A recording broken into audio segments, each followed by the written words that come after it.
BC ਦੇ south cost ਭਾਵ ਕਿ ਮੈਟਰੋ ਵੈਨਕੂਵਰ ਦੇ ਇਲਾਕਿਆਂ ਵਿੱਚ ਅੱਜ ਸੀਜ਼ਨ ਦੀ ਸਭ ਤੋਂ ਭਾਰੀ ਬਰਫ਼ਬਾਰੀ ਹੋ ਰਹੀ ਹੈ। ਇਸ ਸੰਬੰਧੀ ਪਹਿਲਾਂ ਤੋਂ ਹੀ ਚੇਤਾਵਨੀ ਦੇ ਦਿੱਤੀ ਗਈ ਸੀ ਕਿ ਅੱਜ ਰਾਤ ਨੂੰ ਬ੍ਰਿਟਿਸ਼ ਕੋਲੰਬੀਆ ਵਿੱਚ ਭਾਰੀ ਬਰਫ਼ਬਾਰੀ ਹੋ ਸਕਦੀ ਹੈ ਅਤੇ ਖਾਸ ਕਰਕੇ ਜੇਕਰ ਅਸੀਂ ਮੈਟਰੋ ਵੈਨਕੂਵਰ ਦੀ ਗੱਲ ਕਰੀਏ ਤਾਂ ਦੇਰ ਰਾਤ ਤੋਂ ਲੈ ਕੇ ਹੁਣ ਤੱਕ ਵੀ ਬਰਫ਼ਬਾਰੀ ਇੱਥੇ ਹੋ ਰਹੀ ਹੈ ਤੇ ਹੁਣ ਤੱਕ ਬਹੁਤੀਆਂ ਥਾਵਾਂ ਤੇ 20 ਸੈਂਟੀਮੀਟਰ ਤੋਂ ਵੱਧ ਵੀ ਬਰਫ਼ਬਾਰੀ ਹੋ ਚੁੱਕੀ ਹੈ। ਭਾਰੀ ਬਰਫ਼ਬਾਰੀ ਨੂੰ ਦੇਖਦੇ ਹੋਇਆ ਬਹੁਤ ਸਾਰੇ ਸਕੂਲਾਂ ਨੇ ਅੱਜ ਦੇ ਦਿਨ ਨੂੰ ਸਨੋ ਡੇ ਐਲਾਨਦਿਆਂ ਸਕੂਲਾਂ ਵਿੱਚ ਛੁੱਟੀ ਕਰ ਦਿੱਤੀ ਹੈ ਅਤੇ ਸਾਰੇ ਹੀ ਪਬਲਿਕ ਸਕੂਲ ਵੈਨਕੂਵਰ ਦੇ, ਸਰੀ ਦੇ, Burnaby, North Vancouver, West Vancouver, Abbotsford, Chilliwack, Coquitlam, Delta, Langley, Maple Ridge, New Westminster, Mission ਤੇ ਰਿਚਮੰਡ ਦੇ ਸਾਰੇ ਹੀ ਪਬਲਿਕ ਸਕੂਲਾਂ ਵਿੱਚ ਛੁੱਟੀ ਦਾ ਐਲਾਨ ਕਰ ਦਿੱਤਾ ਗਿਆ ਤੇ ਇਹ ਐਲਾਨ ਅੱਜ ਬੁੱਧਵਾਰ ਸਵੇਰ ਨੂੰ ਹੀ ਕੀਤਾ ਗਿਆ।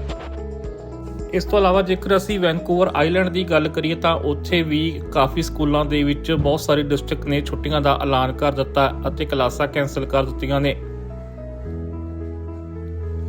ਜਦਕਿ ਗ੍ਰੇਟਰ ਵਿਕਟੋਰੀਆ ਸਕੂਲ ਡਿਸਟ੍ਰਿਕਟ ਵੱਲੋਂ ਸਕੂਲ ਖੁੱਲ੍ਹੇ ਰੱਖਣ ਦਾ ਐਲਾਨ ਕੀਤਾ ਗਿਆ। ਉੱਥੇ ਹੀ ਬਹੁਤ ਸਾਰੀਆਂ ਯੂਨੀਵਰਸਿਟੀ ਅਤੇ ਕਾਲਜਸ ਨੇ ਵੀ ਆਪਣੀਆਂ ਕਲਾਸਾਂ ਅੱਜ ਰੱਦ ਕਰਦਿਆਂ ਸਨੋ ਡੇ ਐਲਾਨ ਕੇ ਛੁੱਟੀ ਕਰ ਦਿੱਤੀ ਹੈ।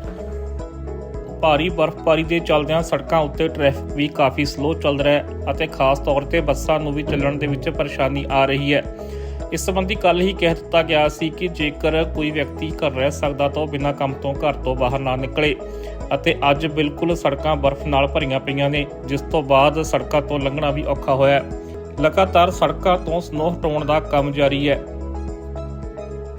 ਬੀਤੀ ਰਾਤ ਤੋਂ ਹੀ ਸਨੋ ਹਟਾਉਣ ਵਾਲੇ ਟਰੱਕ ਸੜਕਾਂ ਉੱਤੇ ਘੁੰਮ ਰਹੇ ਨੇ ਅਤੇ ਹਾਈਵੇਜ਼ ਨੂੰ ਸਾਫ਼ ਰੱਖਣ ਦੀ ਕੋਸ਼ਿਸ਼ ਕਰ ਰਹੇ ਨੇ, ਪਰ ਸ਼ਹਿਰਾਂ ਦੀਆਂ ਸਟਰੀਟ ਅਤੇ ਸਬ ਸਟਰੀਟਸ ਵਿੱਚ ਹਾਲੇ ਵੀ ਭਾਰੀ ਬਰਫ਼ ਪਈ ਹੈ ਤੇ ਜਿੱਥੇ ਹਾਲੇ ਤੱਕ ਇਹ ਸਨੋ ਨਹੀਂ ਹਟਾਈ ਗਈ ਹੈ, ਜਦਕਿ ਬੁੱਧਵਾਰ ਸਵੇਰੇ 10 ਵਜੇ ਤੱਕ ਵੀ ਇਹ ਸਨੋ ਪੈਣ ਦਾ ਸਿਲਸਿਲਾ ਲਗਾਤਾਰ ਜਾਰੀ ਹੈ। V9 ਪੰਜਾਬੀ ਤੇ ਇਸ ਵਕਤ ਤੁਸੀਂ ਸਨੋ ਦੀਆਂ ਤਾਜ਼ਾ ਤਸਵੀਰਾਂ ਦੇਖ ਰਹੇ ਹੋ ਜੋ ਕਿ ਸਰੀ ਅਤੇ ਵੈਨਕੂਵਰ ਦੇ ਵੱਖ-ਵੱਖ ਇਲਾਕਿਆਂ ਦੇ ਵਿੱਚੋਂ ਲਈਆਂ ਗਈਆਂ ਨੇ।